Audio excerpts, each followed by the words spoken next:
So my question of the day today is, where do you buy your books from? I took to Bookstagram and some of my Facebook book groups to find out where they were buying their books from.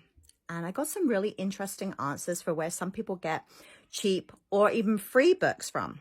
So let's check that out. Now, a lot of you buy from independent bookstores, and I think this is amazing. I really do. But this is not always in budget for some people. Okay, so where does everybody else go?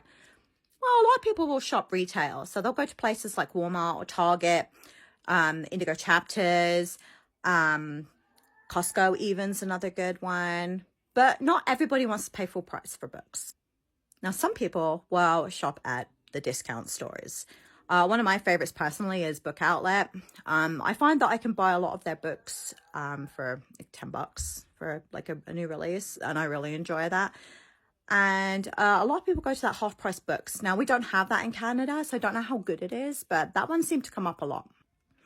Now, some people don't mind buying used books, and they'll utilize places like Facebook Marketplace, buy, sell apps, or places like Facebook selling groups is another really good one. My favorite one is Turning the Page. So if you're looking for a used book, maybe give them a look. Now, Amazon is a place where a lot of people will shop for new or used books, which is great. Panago Books is another one for used books. Let me think. Thrift Books is another good one. I've only ever used Thrift Books once, and I was really disappointed with the quality, so I never went back. But lots of people have really good experiences with them. Or maybe you're one of the lucky ones and you have used bookstores near you that sell books for a decent price. Now, I have quite a few in Calgary, which is where I live, so I'm really lucky, and most of them are within a really good driving distance. But I know some people are not as lucky with that. But there are other options for buying used books. Some people don't mind thrifting, and there are some really good options for thrifting for books. The Salvation Army is one, Value Village, Goodwill even is another good one. I don't know if you have any places like the food bank here will have books that are available for people to just take. Same with our co-op grocery store also has a place where you can pick up used books for free, or you can drop them off if you're done reading them. It's a really great system. I love it. Another good option is garage or yard sales. You can often find really, really cheap books there. You can go to a flea market. We don't have a lot of those here in Canada, but you can still find them. They're more popular in the US, I think. Or you can do the library stuff a bag event. I don't know what your area would call it, but what ours does is you can go and fill like a tote bag full of books for $5, and that's hardcore. That is hardcore. Maybe you don't have money to spend on books, and that's okay. But you prefer to have a book in your hand. There are these things called little free libraries, and it's an excellent way to take a book, drop a book. Now, if you go to online and type in little free libraries, it will show you by a postal code which free little libraries are in your area. And that is also a really great resource. Now, how much is too much to pay for a used book? Now, it seems to be a common consensus that no one really wants to pay more than $3 for a paperback and $5 for a hardcover. But there are some people that believe that paying half the recommended retail price is more than fair. Sometimes you might find a bargain, and sometimes you might find somebody asking too much for a book you're willing to pay for. So what happens if you don't have the space for books? Like, how do you get your books then? So the biggest thing that most people use for ebooks tends to be Kindle Unlimited. And I can see why, because I pay like $9.99 a month for mine, and you can download up to 20 books into your library, and there's no amount of time to read them. Like there's no time limit like the library, which is excellent.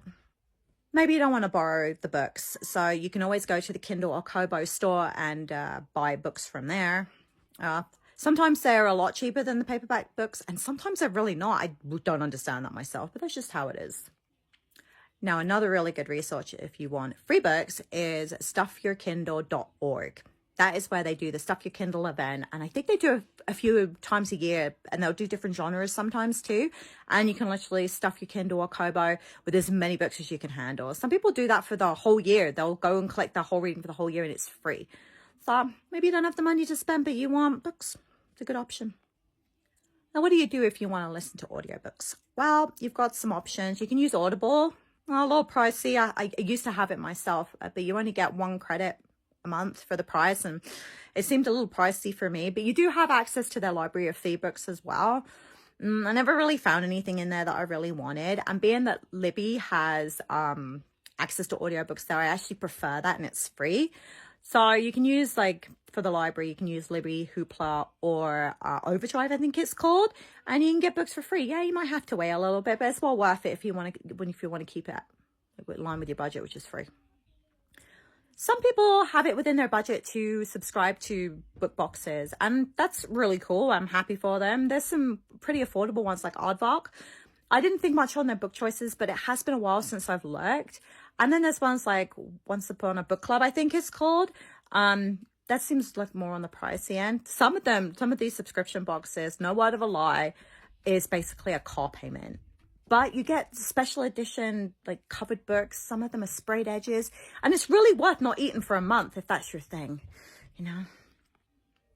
Now, there are some people like me who put themselves on a book buying ban a very long time ago because they never got around to reading the books that they bought.